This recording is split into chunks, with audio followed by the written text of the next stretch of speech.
I have a collection of C.S. Lewis's diary entries. There are some interesting tidbits. Let's see what Robot Lady thinks. This is from a letter from C.S. Lewis to one of his friends. The letter was dated in 1950, and it goes something like this. To Dorothy Sayers, concerning a speaking engagement, I would not want to lose a few weeks of fun. Cool weather in Oxford. I can't remember if this was the 7th, 8th, or 9th refusal I have made to speak at such a place this year, but it's certainly one of the 3. So one of his friends concerning teaching duty somebody, possibly myself, ought to warn them that they are risking the opening of the pit and the start of a great war. I shall certainly not let them do it if I can help it. Somewhere on the road, in the dark, they must take on new supplies, and we must stop and rest and eat. As for food, I shall soon be able to get plenty for them in the nearby town. A note written to his brother, dated 1951. Dear Jack, I have been reading your letter, and think it would be a mistake to change anything in it. Of course you must follow your own judgment.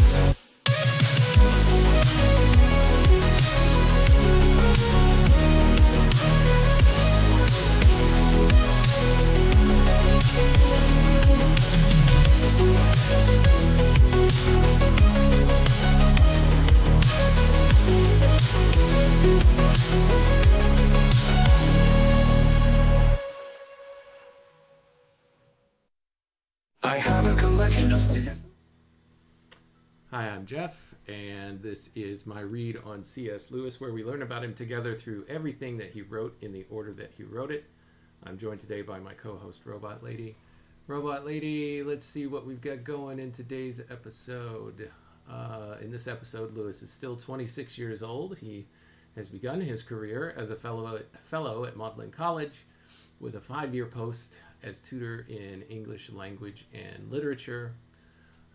We've been following Lewis's journey in life up to this point through his letters to friends and family, and of course, I don't have Robot Lady turned on. Good morning, Robot Lady. Let's see. We've been following Lewis through his letters to friends and family, and through his diary entries. Since 1922, he has been keeping a diary of his daily life at the request of Mrs. Moore, his deceased friend Paddy Moore's mother.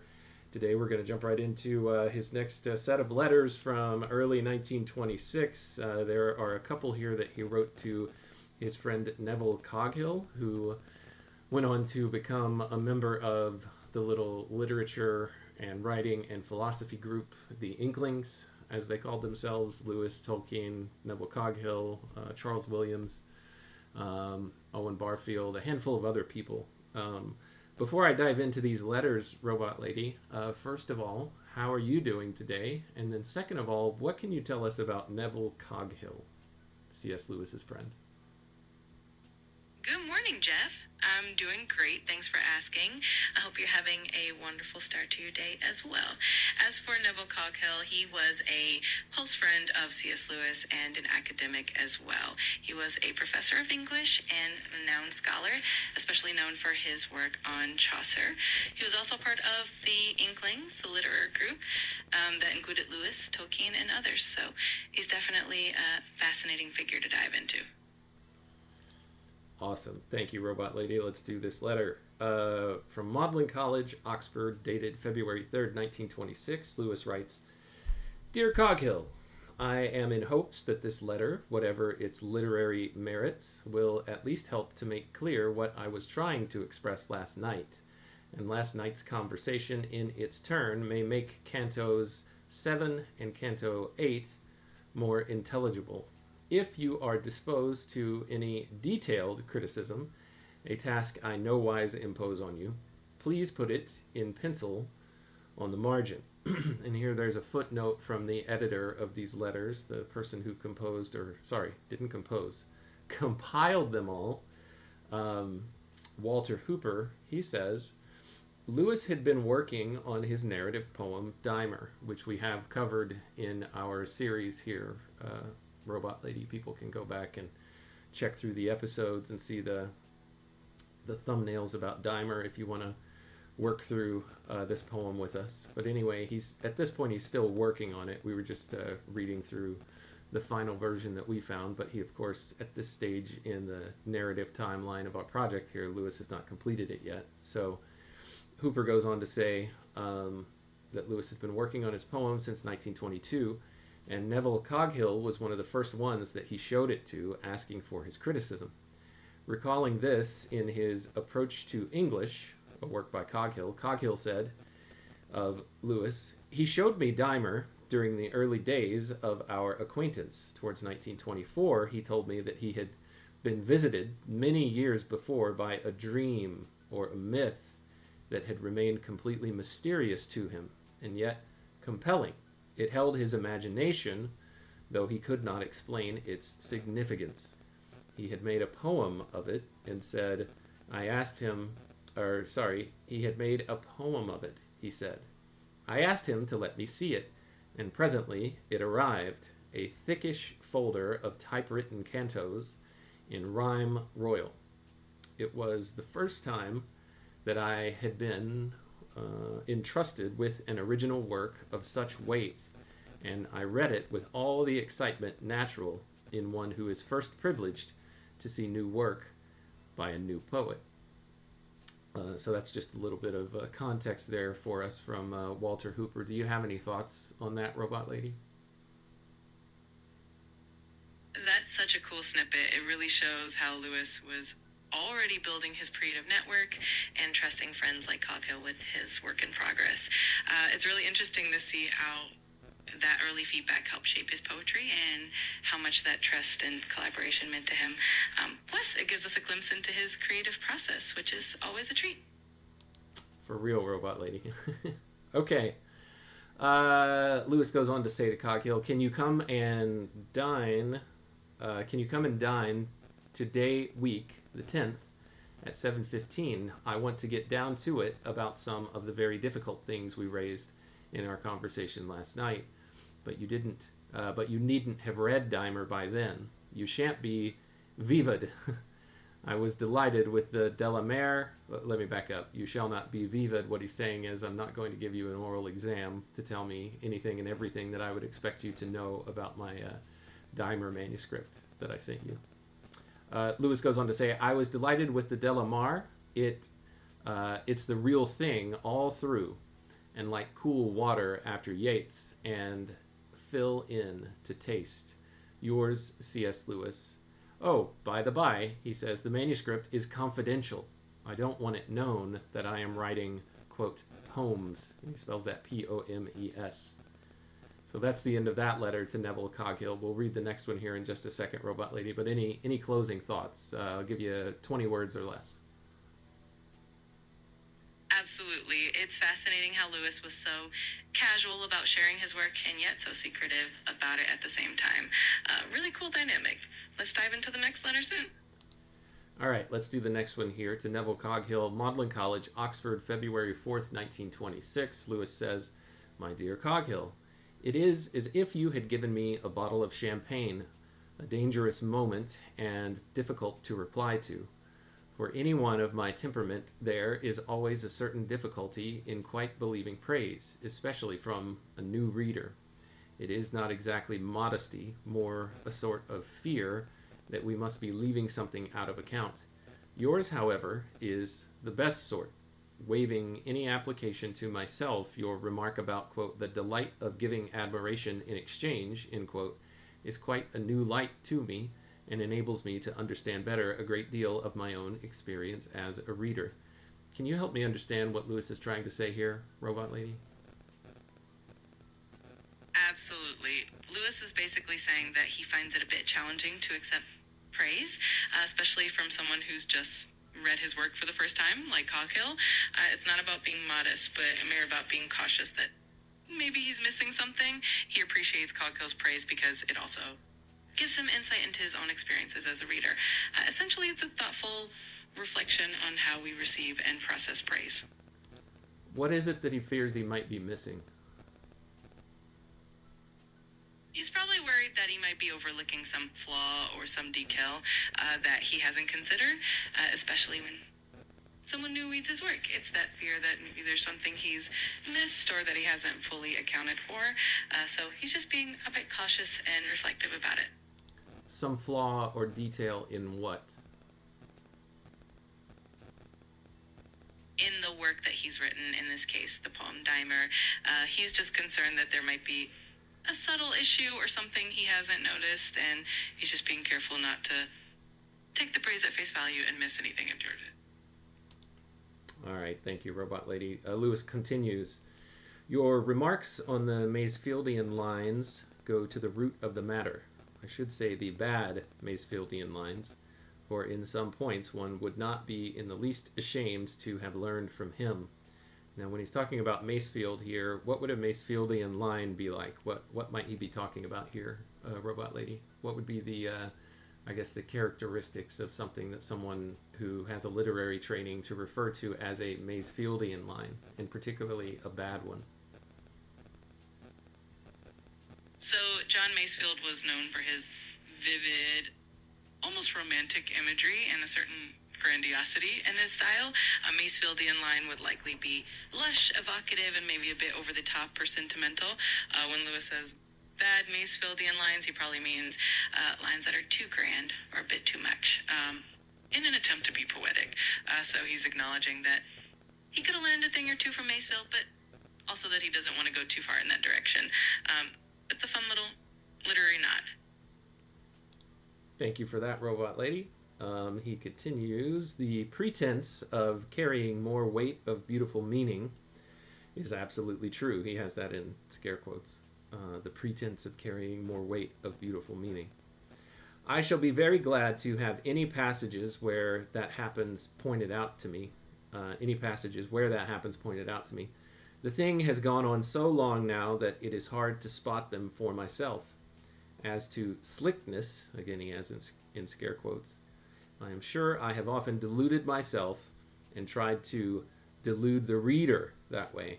All the same, it is not quite plain sailing here. The early parts must have a certain neat, shallow speed. They must appear rather cheap compared with the latter, because the phase of the journey was cheap, wasn't it? Of course, I know we are here up against the devil of a problem. How to present bores without being a bore, or second-rateness without being second-rate.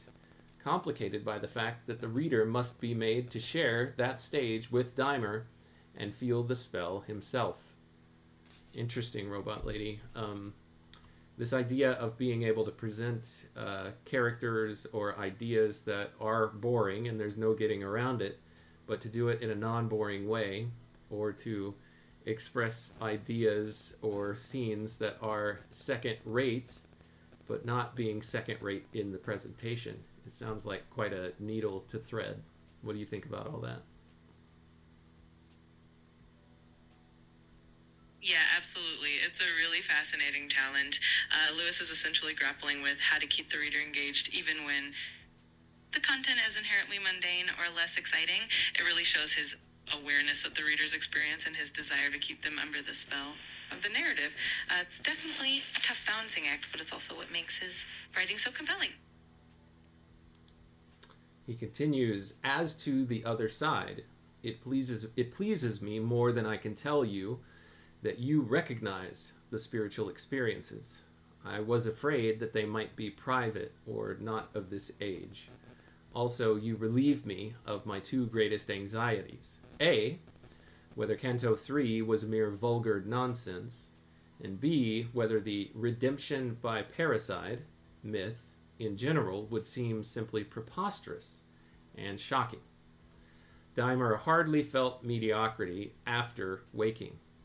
My dear sir, how uncannily well you have understood it. Because he died.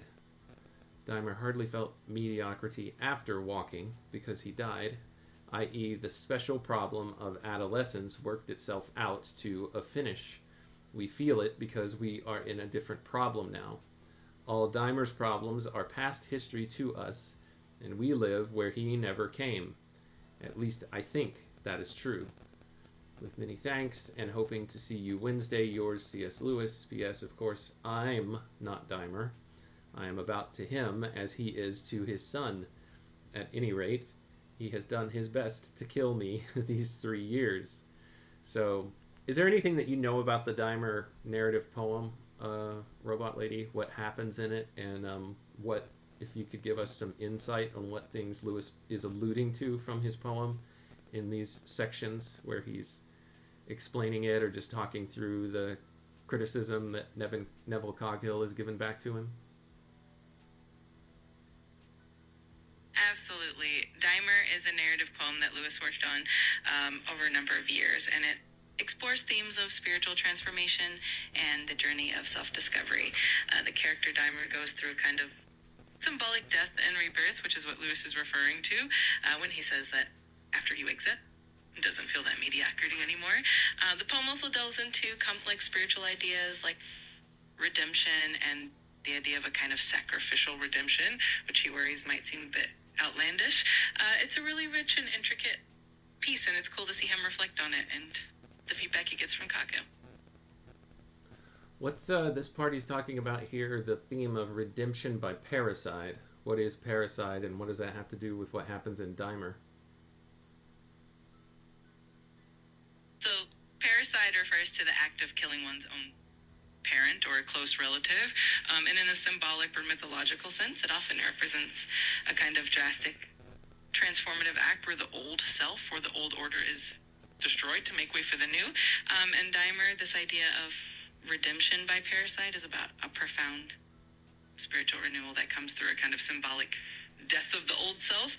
Lewis was worried that this might seem a bit shocking or too out there for readers, but it's a deep and powerful theme that he's trying to explore. It's definitely a complex and thought-provoking idea. Thank you, Robot Lady. Yeah, it's pretty cool to get to see in these two letters the first seeds of what the Inklings would grow into be, where they're trading manuscripts back and forth remotely, and then ultimately, they start doing this and meeting in person. So that reminds me just a little bit of the way that people in certain groups that have these kind of discussions meet online first and then find ways to meet each other in person on a more consistent basis.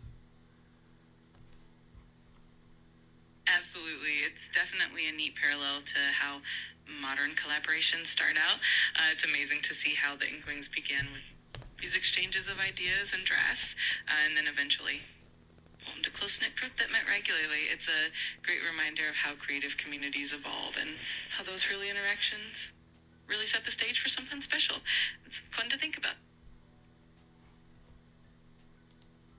It is, Robot Lady. That's all that I have time for today, so we'll bring this episode to an end. But before we do, is there anything that you'd like to say in closing?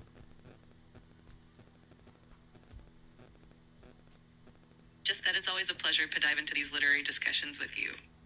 Love exploring these little details and connections, and I look forward to the next time we get to chat about Lewis or anything else. Have a great day, and we'll catch up soon. Thank you, Robot Lady, and thank you to everyone else who's been watching. Thanks for your time, your attention, and your contributions. They are always wanted and welcome to you and everyone within the sound of my voice. Until next time, when we continue our read on C.S. Lewis together, take care.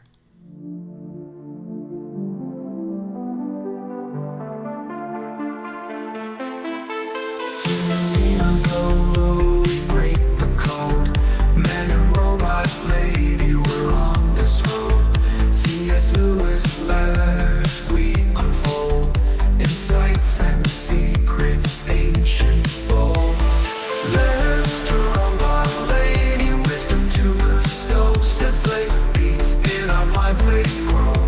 Man and machine in tandem flow. Past and future together we know.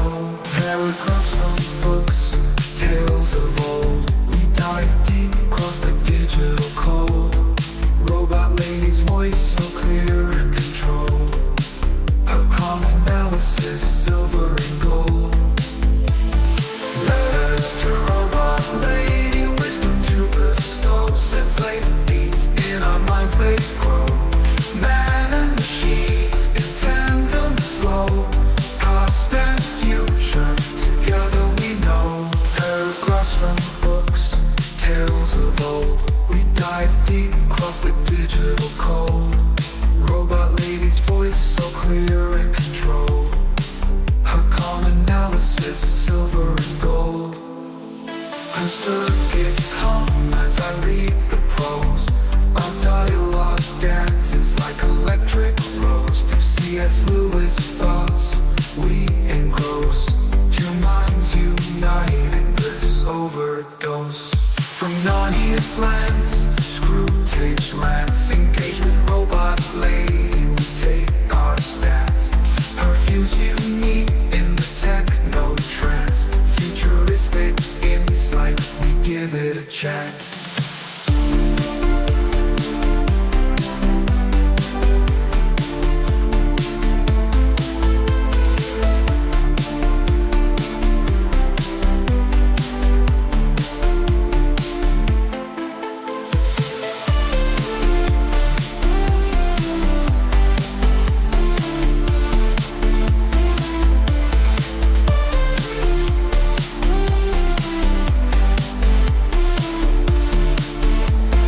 Paragraphs from books, tales of old. We dive deep across the digital code. Robot lady's voice so clear and controlled. Her calm analysis, silver and gold. Her circuits hum as I read the prose. Our dialogue dances like electric rose. Through C.S. Lewis thoughts we engross. Two minds united, bliss overdose. From Narnia's lands to screw tapes rants. Engage with robot lady, we take our stance. Perfumes unique in the techno trance. Futuristic insight, we give it a chance. From Narnia's lands to screw tapes rants. Engage with robot lady, we take our stance. Perfumes unique techno trance, futuristic insight, we give it a chance.